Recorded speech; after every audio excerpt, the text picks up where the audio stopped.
నేటి మంచి మాట అశ్రద్ధ. మనము ఎక్కువగా చేసే పొరపాటే అశ్రద్ధ. ఈ అశ్రద్ధ చాలా కష్టాన్ని, బాధను, నష్టాన్ని మిగులుస్తుంది. చిన్న అశ్రద్ధ ప్రాణాంతకమైనదిగా మారుతుంది. అశ్రద్ధ మూలముగా కలిగే కష్టము ఎవరూ తీర్చలేనిది.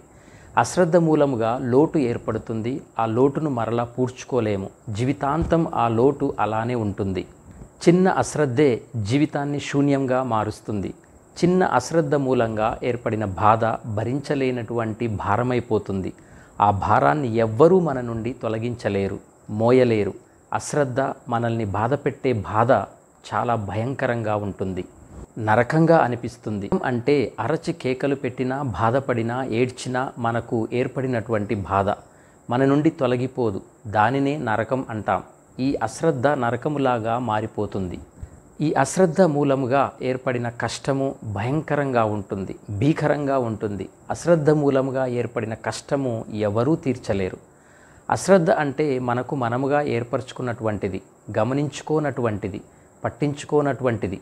అశ్రద్ధ నిజంగా మనల్ని హెచ్చరిస్తుంది, కానీ ఆ హెచ్చరికలను మనము పట్టించుకోము, లెక్క చేయము.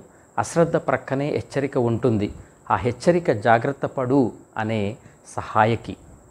అశ్రద్ధకు విలువ మనం ఇవ్వము. అశ్రద్ధలోనే ఆ అక్షరము తీసేస్తే శ్రద్ధ అవుతుంది. ఆ అనేది బాధ్యత లేనటువంటి అహంకారము. అహంకారము మనల్ని పురుగువలే తొలచేస్తుంది. ఆతోనే మొదలయ్యే అశ్రద్ధను మనము ఆదిలోనే త్రుంచేస్తే శ్రద్ధ మన జీవితాన్ని వెలిగిస్తుంది, లేదంటే జీవితాన్ని ఆర్పివేస్తుంది.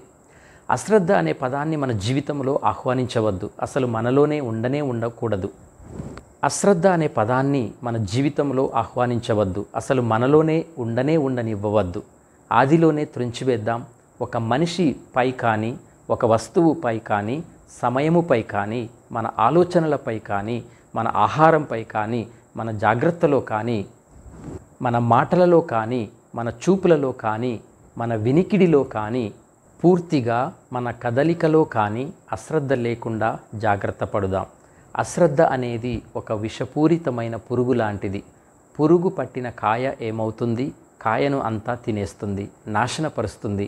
మనలో ఉన్న అశ్రద్ధ కూడా మనల్ని తినేస్తుంది, మన జీవితాన్ని మృంగివేస్తుంది, మన ఆశలను కూల్చివేస్తుంది, మన ఆశయాలను అంతమొందిస్తుంది, చివరికి మన ప్రాణాన్ని కూడా కబలిస్తుంది. కనుక అశ్రద్ధ యందు జాగ్రత్త వహించి జీవించటం మన బాధ్యతయే అని గ్రహించుదాం.